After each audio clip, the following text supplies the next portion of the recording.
Basic English grammar में 4th addition है, बेटी और स्टेसी द्वारा बनाया गया है और कॉपीराइटेड है पियर्सन एजुकेशन द्वारा।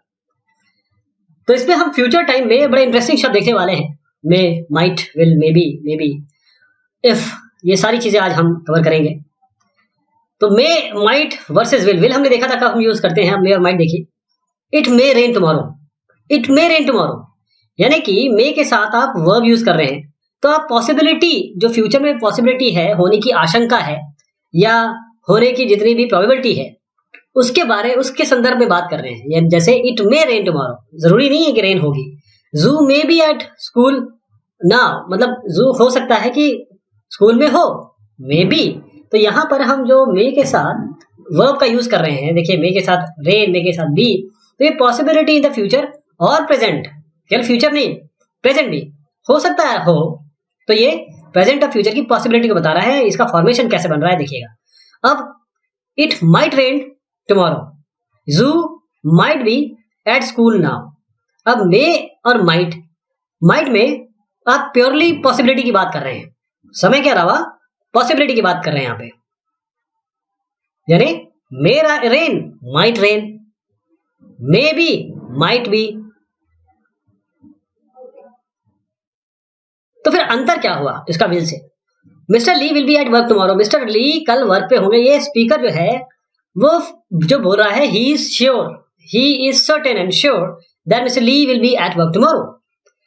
तेरेसा मे और might be at the party tonight, may और माइट बी, यानी कि speaker doesn't know, he is just guessing. Probability में कुछ 50-60% की प्रोबेबिलिटी की बात हो रही है। अब Theresa May be at the party tonight, Teresa may might not be at the party tonight. तो पॉसिबिलिटी में अगर हम नेगेटिव सेंटेंस देखें तो कुछ इस तरीके से बनेगा। मे बी एट की जगह आप मे नॉट बी और माइट नॉट बी करेंगे। May not be, might not be, may be, may not be, might not be. May be at party tonight, Teresa may might not be at the party tonight, ये negative हो गया। मे और might के साथ आप not use करेंगे। अब may be, may not be और माइट नॉट बी सबकी सिमिलर मीनिंग है। तो क्या ये सही है? Teresa may will be at the party tonight, गलत है।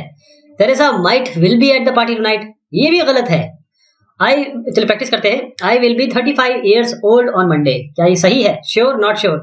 ये 35 years बिल्कुल श्योरिटी है, इसमें कोई पॉसिबिलिटी या प्रोबेबिलिटी की बात नहीं है, तो ये श्योर है। तो आई विल बी, यहां पर आप विल लगाएंगे। हाँ? और Adriana might be at the party, हमको श्योर ही नहीं है, वो आ भी सकती, नहीं भी आ सकती, नॉट श्योर, तो माइट भी लगा दिया। Young won't be at the party, तो आप इसमें बिल्कुल श्योर है कि वो नहीं आएंगी, तो वोंट, विल नॉट लगा दिया आपने। और she might go to Hong Kong on Monday, might यहां अनसर्टेन है, जा भी सकती हैं, नहीं भी जा सकती है। अब मे बी जैसे वन वर्ड और मे बी 2 words, देखिए कैसे लगेगा। मे बी एक वर्ड है ये, और एक होता है मे और बी अलग अलग word. May be he will be in our class, will he be in our class, I don't know, may be he will be in our class and may be he won't. तो may B आपकी possibility, ये भी possibility बता रहा है, जैसे may be अलग अलग भी बता रहे हैं और ये भी पॉसिबिलिटी बता रहा है। May be he will be in our class, may be he will be in our class. तो देखिए यहां पर आप, अगर इस ही सब्जेक्ट है और विल बी वर्ब है, तो मे बी इसका एडवर्ब है। He will be in our class के आगे मे बी जोड़ दिया आपने, एडवर्ब, वर्ब को ऐड करने वाला। अब देखिए मे बी सब्जेक्ट और वर्ब इस तरीके से बनेगा। जब आप एक शब्द लेंगे तो मे बी के साथ आपका सब्जेक्ट प्लस वर्ब फॉर्म बनेगा। अब he may be in our class, may be 2 word है यहाँ पे, मे बी 2 वर्ड है, तो he may be on our class 2, तो ये आपका वर्ब हो गया पूरा का पूरा। तो देख लिया आपने, मे बी एक साथ, मे बी अलग अलग। मे बी एक वर्ब है और मे बी एक साथ लिखेंगे तो ये एडवर्ब है, समझ गया? ये अंतर है। प्रैक्टिस करेंगे। It dash fun to go rafting, it may be, यहां पर आप क्या बता रहे हैं, कौन सा फॉर्म यूज कर रहे हैं? मैंने जैसे आपको बताया, आप कौन सा फॉर्म यूज करें? वर्ब या एडवर्ब? वर्ब या एडवर्ब? आप वर्ब फॉर्म यूज कर रहे हैं। Rafting may be expensive, may be we have, देखिए मे बी एडवर्ब है, यहां पर आपका ये नाउन है, बेसिकली आप सब्जेक्ट बता रहे हैं आपका। यहां पर the weather may be bad tonight, यहां पर आप पॉसिबिलिटी बता रहे हैं। May be we will have bad weather, तो ये यहां पर इसके साथ लगा, जो फॉर्म मैंने बताया था तब सही हुआ है। अब फ्यूचर टाइम क्लॉज आगे का, बिफोर, आफ्टर और व्हेन कैसे लगेगा देखिएगा। Before Kiara goes home today, she will do before Kiara goes home today she will do her homework. तो हमने क्या किया, इसको सिंपल प्रेजेंट लिखा किसमें, फ्यूचर टाइम क्लॉजेस में. तो क्या ये सही है, before Kiara will go home today she will do her homework, ये गलत है. Before Kiara is going to go home today she will do her homework, ये भी गलत है. अब Kiara is going to go home today after she does her homework, ये आपका फ्यूचर टाइम क्लॉज है, after she does her homework. अब when I turn 21 next year I am going to get married. ठीक, ये एक फ्यूचर टाइम क्लॉज है, when I turn 21 next year. अब time clause practice करें, कौन सा है इसमें, I am going to go play outside after I eat another cookie. कौन सा है इसमें, after I eat another cookie. अब before I go home I am going to buy a scarf at the store, ये time clause इसमें हो गया, before I go home.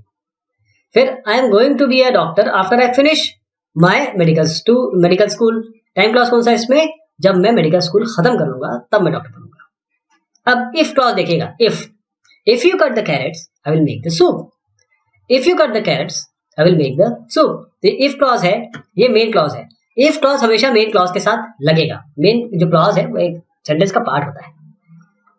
अब देखिए, आई will make the soup if you cut the carat, यहां main clause हो गया, इसके साथ इफ क्लॉज, तो मेन क्लॉज यहां पर इफ क्लॉज के साथ जुड़ रहा है. तो if I have enough money I am going to go on vacation, if clause main clause. If we don't have a class tomorrow I will go skiing, if clause main clause. Simple present में, जैसे simple present में आपने if clause लिया तो future time के बारे में बताया, अगर अभी ऐसा है तो आगे ऐसा होगा. प्रैक्टिस करेंगे, if she dash us we dash her house, if she pays us we will clean her house. She dash great food if she dash that chef, she will eat great food if she marries that chef. फिर learn और move लगाएंगे, if Jacob learns to speak English she is going to move to Italy, या आप she will move to Italy भी लगा सकते हैं.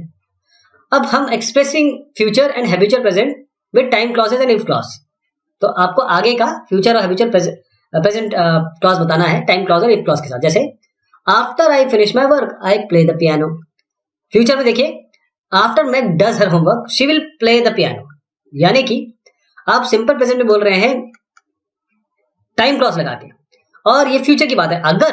अगर मैग अपना काम कर रही तो वो पियानो करेगी, दोनों ही फ्यूचर में चले गए. और हैबिचुअल प्रेजेंट में क्या है, after Meg does her homework, हर दिन करती है ये, she always plays the piano, हर दिन वो पियानो बनाती है. तो यहाँ पर सिंपल प्रेजेंट है दोनों ही क्लॉजेस में, चाहे वो आपका टाइम क्लॉज हो चाहे वो मेन क्लॉज. अब देखिए, if it snows tomorrow I am going to go to skiing, तो इसका मतलब ये हुआ कि ये आपका सिंपल प्रेजेंट है लेकिन टाइम क्लॉज में है. और हैबिचुअल प्रेजेंट में क्या है, if it snows I go skiing, दोनों ही क्लॉज आ गए इसमें, टाइम भी और मेन भी. अब हम प्रैक्टिस देखते हैं, after Jeff dash to the grocery store, जब ये ग्रोसरी स्टोर जाएंगे, ही कुक लगाना है डिनर, तो आफ्टर जब goes to the grocery store he is going to cook dinner, दोनों ही फ्यूचर टेंस में बात हो रही है. He always dash to the grocery store before he dash dinner, he always goes to the grocery store before he cooks dinner. अब if it dash sunny she dash sunglasses, if it is be मतलब is am I s l जो लगाते हैं, if it is sunny she wears sunglasses. अब what लगाएंगे do के साथ, किस तरीके से what do के साथ लगता है, देखिए जैसे what does he do every day, तो जब प्रेजेंट की बात हो रही है अभी की, what does he do every day, he works in a hospital every day. What is he doing right now, अभी क्या कर रहे हैं वो, तो he is working in a hospital. तो what के साथ एक फॉर्म लग रहा है does का या do का फॉर्म do होता है फिर does होता है, तो what के साथ does लग रहा है.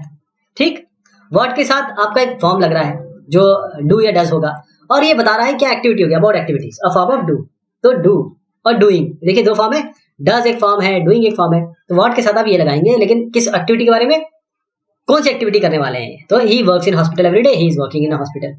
अब प्रेजेंट में अगर हम बात करें तो क्या फॉर्म लगेगा, what does he do, what do you do, what is your job, he is a doctor. अब पास्ट के बारे में बात करें तो व्हाट और डू का फॉर्म कैसे लगता है, डिड लगेगा इसमें, what did she do yesterday, she flew to Alaska. Future के बारे में बात करें, what are you going to do, देखिए do, going to do next week, I am going to paint my bedroom. Future में देखिए, what will we do if the lights go out, will use candles. अब देखिए they do, what dash on Saturdays, what do they do on Saturdays, they play golf on Saturdays. What dash next Saturday, what will they do next Saturday, they will play golf next Saturday. What dash do, job के बारे में what does he do, जब आप किसी के बारे में बात कर रहे हैं, पूछ रहे हैं, व्हाट के साथ डज फॉर्म लगेगा। जब ही है थर्ड, जब ही आप बोलते हैं तो थर्ड पर्सन हो जाता है, तो थर्ड पर्सन के साथ हमेशा डज लगेगा। आप कभी ये मत बोलिए what do he do, what does he do, he is a doctor. तो ये हमने फॉर्म देखे कुछ और आज फ्यूचर के। बहुत शुक्रिया, बहुत मेहरबानी आप सभी की।